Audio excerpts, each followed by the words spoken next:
4 Ιανουαρίου 1956. Η ίδρυση της ΕΡΕ.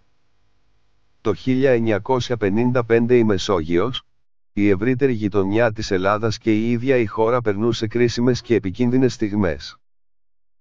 Η Ρωσία αποκτούσε ολοένα και μεγαλύτερο έρισμα στην Αίγυπτο με αποτέλεσμα την αποδυνάμωση της Βρετανικής παρουσίας που οδήγησε στην απώλεια του ελέγχου της διόρυγας του Σουέζ το 1957.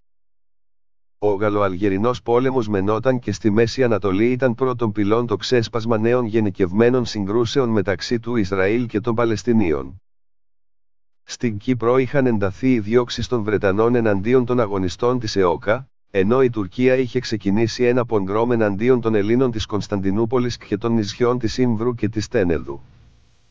Η Ελλάδα ταλανιζόταν από πολιτική κρίση και όχι μόνο, αφού 11 χρόνια μετά από την απελευθέρωση της χώρας από τις κατοχικές δυνάμεις του άξονα, είχαν αλλάξει 26 διαφορετικές κυβερνήσεις.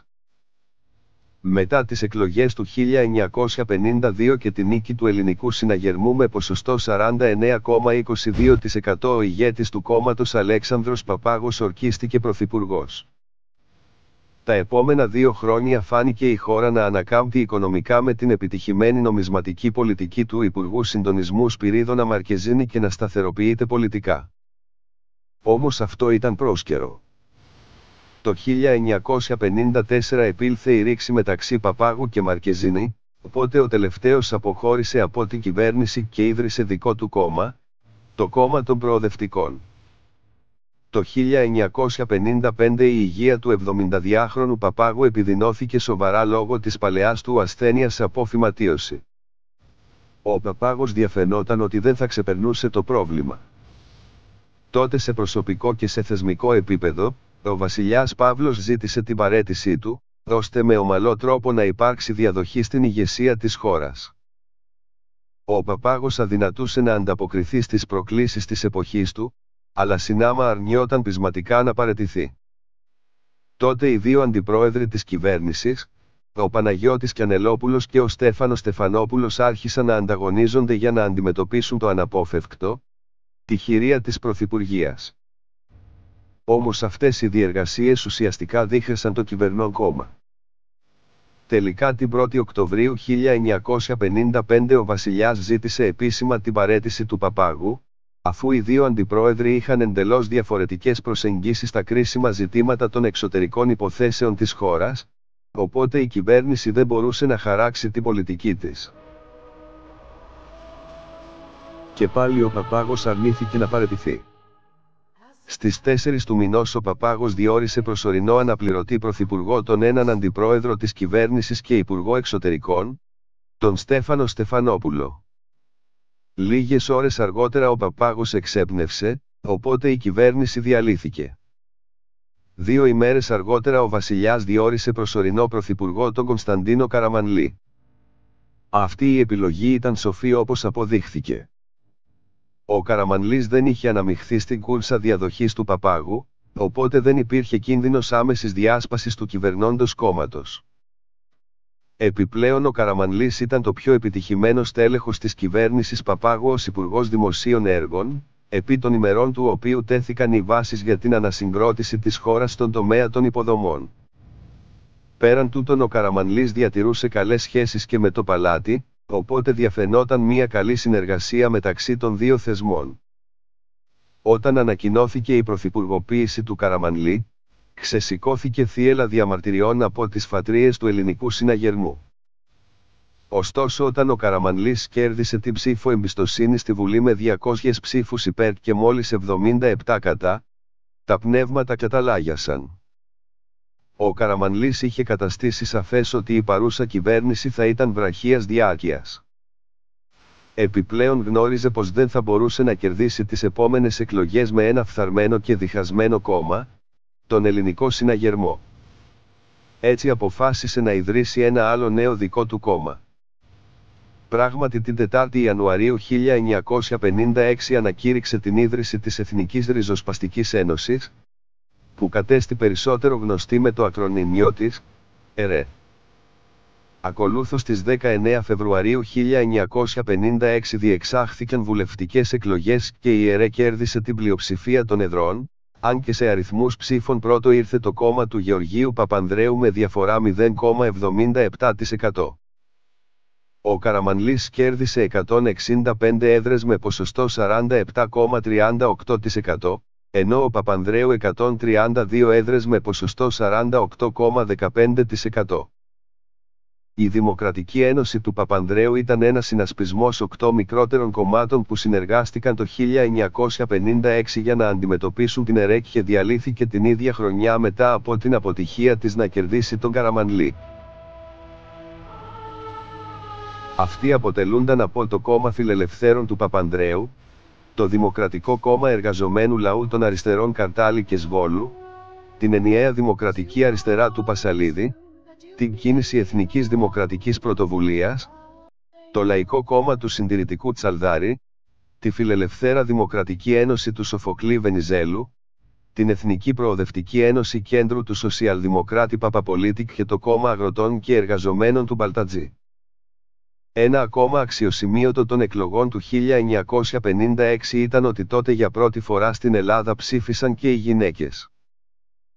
Το 1958 η κυβέρνηση Καραμανλή έπεσε μετά από την αποχώρηση 15 βουλευτών με προτεργάτες τους Ράλικ και Παπαλιγούρα με αφορμή την πρόταση αλλαγής του εκλογικού νόμου και τη μείωση των εδρών σε 250. Τις εκλογές κέρδισε η ΕΡΕ με ποσοστό 41,16%. Αξιωματική αντιπολίτευση αναδείχθηκε η Ενιαία Δημοκρατική Αριστερά με 24,42%. Ήταν η πρώτη φορά στην Ελλάδα που αριστερό κόμμα κέρδισε τόσο υψηλό ποσοστό. Τρίτο ήλθε το κόμμα του Παπανδρέου με 20,67%. Στη θητεία αυτής της κυβέρνησης πιστώνεται η δημιουργία της ανεξάρτητης δημοκρατίας της Κύπρου, η ένταξη της χώρας στην Ευρωπαϊκή Οικονομική Κοινότητα, η ανάπτυξη της βιομηχανίας και άλλα. Η ΕΡΕ κέρδισε και τις επόμενες βουλευτικές εκλογές εκλέγοντας 171 έδρες με ποσοστό 50,81%. Όμως η προεκλογική περίοδος χαρακτηρίστηκε από το κλίμα εκφοβισμού που επικρατούσε σε βάρος των κομμάτων κυρίως της αριστεράς, ενώ η εκλογική διαδικασία χαρακτηρίστηκε ως χαρκευμένη. Οι εκλογές του 1961 έμειναν στην ιστορία ως προϊόν βίας και νοθείας, καθώς ο Παπανδρέου είπε χαρακτηριστικά ότι «ψήφισαν ακόμα και τα δέντρα». Τα επόμενα 2 χρόνια διαδηλώσεις, επεισόδια, ένταση και πόλωση επικρατούσαν στα αστικά κέντρα της χώρας, έχοντας δώσει το έναυσμα ο Παπανδρέου με την κήρυξη του ανένδοτου αγώνα εναντίον του καραμανλισμού, τροφοδοτώντας συνάματα πρόσφατα εμφυλιοπολεμική πάθη. Η κατάσταση βγήκε εκτός ελέγχου με τη δολοφονία του Γρηγόρη Λαμπράκη τον Μάιο του 1963, γεγονός που προκάλεσε την οργή του Καραμανλή υπονοώντας ότι αυτή είχε σχεδιαστεί από το παλάτι. Έτσι τον επόμενο μήνα η κυβέρνηση Καραμανλή παραιτήθηκε. Η αφορμή ήταν η διαφωνία του με τον βασιλιά σχετικά με το επικείμενο ταξίδι του τελευταίου στο Λονδίνο. Η αιτία όμως ήταν άλλη. Ο Καραμανλής είχε ήδη έρθει σε ρήξη με το στέμμα προδιετίας, επειδή ήθελε να περιορίσει θεσμικά την εξουσία του παλατιού και να ενισχύσει εκείνη του εκτελεστικού. Τον Ιούνιο ο βασιλιάς διόρισε νέο πρωθυπουργό τον Υπουργό Εμπορίου Παναγιώτη Πιπινέλη, ο οποίος σχημάτισε νέα κυβέρνηση. Τον Νοέμβριο διεξήχθησαν νέες εκλογές, τις οποίες κέρδισε ο Παπανδρέου με ποσοστό 42,04%, ενώ η ΕΡΕ έλαβε το ποσοστό του 39,37%. Τότε ο Καραμανλής παραιτήθηκε από πρόεδρος της ΕΡΕ και έφυγε στην Ελβετία. Έως επικεφαλής της ΕΡΕ ανέλαβε ο Παναγιώτης Κιανελόπουλος. Ωστόσο ο Παπανδρέου δεν είχε την κοινοβουλευτική πλειοψηφία αφού το κόμμα του είχε κερδίσει 138 έδρες.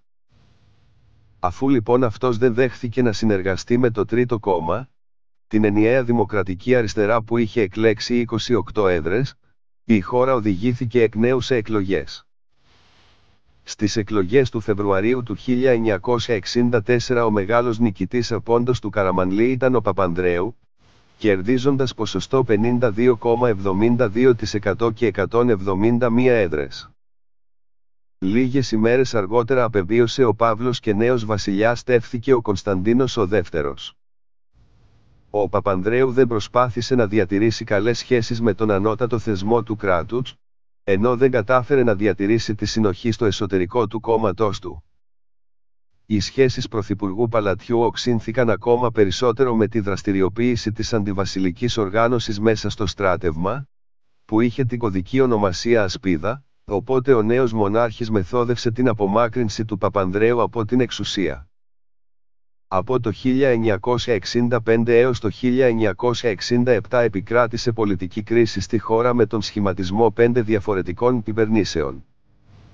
Η πέμπτη κατά σειρά ήταν αυτή της ΕΡΕ με πρωθυπουργό τον Γιαννελόπουλο που θα οδηγούσε τη χώρα σε εκλογές τον Μάιο του 1967. Όμως μόλις 3 εβδομάδες αργότερα, τον Απρίλιο, εκδηλώθηκε η δικτατορία των συνταγματαρχών. Τότε η ΕΡΕ όπως και όλα τα κόμματα και οι πολιτικές οργανώσεις διαλύθηκαν.